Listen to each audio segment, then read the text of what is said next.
How to cancel Discord subscription.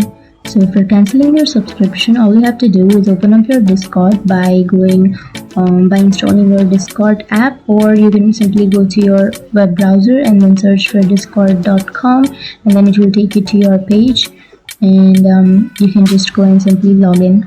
And after logging in, you will find your account. You will have a settings icon on the bottom. Click on settings, and then here you will have a bunch of options. So go for subscriptions. So for now I don't have any active subscriptions, but if you have any subscriptions for Discord app, then you will simply have a cancel button.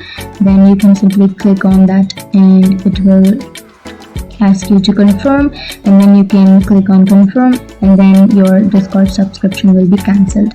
So that's it guys, that's how you cancel Discord subscription, and if you have any questions, feel free to comment below. Thank you.